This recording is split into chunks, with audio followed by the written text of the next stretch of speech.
आप सभी का हमारी चैनल ह्यूमैनिटी डिसिप्लिन पर स्वागत है। दोस्तों, क्या आप जैसा बनना चाहते हैं वैसा नहीं बन पा रहे हैं, या जो आप चाहते हैं अगर वो नहीं हो रहा है, तो आज की यह कहानी आपके लिए ही है। दोस्तों, इस कहानी को ध्यान से अंत तक जरूर सुनना। दोस्तों, अगर आप इस कहानी को अंत तक ध्यान से सुनते हैं तो आपको इस कहानी से कुछ ऐसा सीखने को मिलने वाला है जो आपको आपकी लाइफ में बहुत काम आने वाला है। इसलिए इस कहानी को अंत तक अवश्य सुने। लाइफ चेंजिंग गौतम बुद्धा की कहानी। दोस्तों, आज आपके पास जो कुछ भी है वो इसीलिए नहीं है कि आपकी किस्मत में इतना ही लिखा था या फिर आपकी किस्मत ही खराब है, बल्कि वो इसीलिए है क्योंकि आप इतना ही डिजर्व करते हैं। दोस्तों, ये प्रकृति बड़ी ही न्यायप्रिय है। ये उसे उतना ही देती है जितने का वह हकदार होता है। चाहे वो ज्ञान हो या धन, अभी आपके पास उतना ही है जितने की आप हकदार है। लेकिन अगर आपको इससे भी ज्यादा चाहिए तो आपको उसके काबिल बनना होगा। दोस्तों, ऐसा कौन सा गुण है जो आपको काबिल बनाता है? क्या आप उस गुण के बारे में जानना चाहते हैं? अगर आप जानना चाहते हैं तो आप गौतम बुद्ध के जीवन की इस कहानी को अंत तक ध्यान से जरूर से सुने। दोस्तों, इस कहानी को सिर्फ समझिएगा मत, बल्कि इस कहानी को अपने भीतर उतर जाने दीजिए। तो बिना समय को गंवाए चलिए कहानी की शुरुआत करते हैं। गौतम बुद्ध के जीवन की शिक्षाप्रद कहानी जो आपका जीवन बदल देंगी। दोस्तों, एक बार गौतम बुद्ध को एक सभा में भाषण करना था, और जब सभा का समय हुआ तब बुद्ध वहां आए और बिना कुछ बोले ही वहां से चले गए। तकरीबन 100 से भी ज्यादा लोग बुद्ध का उस सभा में इंतजार कर रहे थे, और बुद्ध के इस तरह के व्यवहार को देखकर सभी लोग बहुत चौंके, लेकिन किसी ने भी बुद्ध से कोई भी प्रश्न नहीं किया। दोस्तों, अगले दिन फिर से सभा का आयोजन हुआ, और दूसरे दिन सभा में लोगों की संख्या तकरीबन घट गई। इस बार तकरीबन 80 लोग सभा में बैठे हुए थे। बुद्ध सभा में आए, लेकिन इस बार भी बुद्ध ने वही किया, यानी बुद्ध इस बार भी आए और बिना कुछ बोले ही वहां से चले गए। लोग दोबारा से चौंके, लेकिन किसी ने भी बुद्ध से कोई प्रश्न नहीं किया।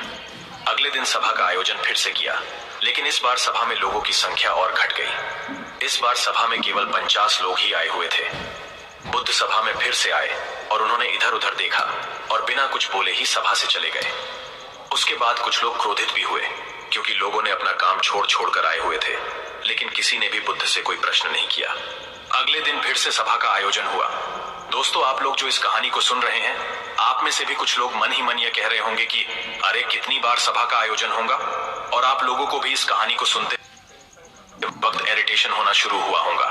और जिन जिन लोगों को भी अभी इरिटेशन होनी शुरू हो गई है, उन लोगों को तो यह कहानी बड़े ध्यान से पढ़कर समझना चाहिए, क्योंकि यह कहानी आपके लिए ही है। अगले दिन फिर से सभा का आयोजन हुआ, लेकिन इस बार सभा की संख्या और ज्यादा घट गई थी, यानी इस बार सभा में सिर्फ 30 लोग ही थे। फिर उसके बाद बुद्ध सभा में आए, मुस्कुराए, और फिर से बुद्ध ने वही किया, यानी बिना कुछ बोले ही वहां से चले गए। इस बार भी लोग बहुत क्रोधित हुए, और इस बार लोगों ने पीछे से कुछ कहा भी और बड़बड़ाए भी, लेकिन बुद्ध ने उनके किसी भी प्रश्न का उत्तर नहीं दिया। दोस्तों, अगले दिन फिर से सभा का आयोजन हुआ, और इस बार लोगों की संख्या बहुत ज्यादा घट गई थी, यानी इस बार सभा में कुल मिलाकर 15 लोग ही आए हुए थे। इस बार भी बुद्ध सभा में आए, लेकिन इस बार बुद्ध अपना आसन ग्रहण कर लेते हैं। फिर बुद्ध बोले, और बुद्ध ने उन 15 लोगों को उपदेश दिया, और वे 15 लोग ही बुद्ध के भिक्षु बन गए, और आगे चलकर उन 15 लोगों ने ही बुद्ध के ज्ञान को अलग अलग दिशाओं में फैला दिया। फिर एक दिन बुद्ध से किसी ने पूछा कि बुद्ध, आप कई दिनों तक बिना बोले ही सभा से क्यों चले जाते थे? फिर बुद्ध कहते हैं कि मैं उन लोगों को खोज रहा था जो लायक थे, यानी कि पहले दिन 100 से भी ज्यादा लोग आए हुए थे, उसमें से ज्यादातर लोग सिर्फ आए हुए थे। उन्हें मेरे उपदेश से कोई भी मतलब नहीं था, वे बस आ गए थे। और उसमें से ज्यादातर लोग सिर्फ देखने और सुनने आए हुए थे कि सभा में क्या होता है। वे मेरे काम के लोग नहीं थे, क्योंकि वे लोग मेरे ज्ञान को औरों तक नहीं पहुंचा सकते थे। मुझे तो उन लोगों की खोज थी जो मेरे ज्ञान को जन जन तक पहुंचा सके।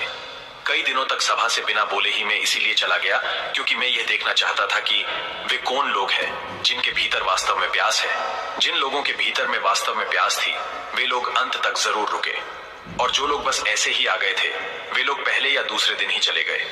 जिनके भीतर धैर्य था, उन्हें मुक्ति का मार्ग भी मिला, और जो लोग जल्दबाजी में थे, वे लोग अब घर में बैठे हुए हैं। सवाल यह नहीं है कि मैं तुम्हें क्या दे सकता हूं, बल्कि सवाल यह है कि तुम क्या ले सकते हो। तुम्हारा पात्र कितना बड़ा है और कितने के तुम हकदार हो। जितने के तुम हकदार हो, उससे ज्यादा तुम्हें नहीं मिलेगा। फिर वह व्यक्ति बुद्ध से पूछता है कि बुद्ध लायक कैसे बने। फिर बुद्ध कहते हैं कि धैर्य के द्वारा जिस व्यक्ति के अंदर धैर्य है, वह अपने जीवन में कुछ भी पा सकता है।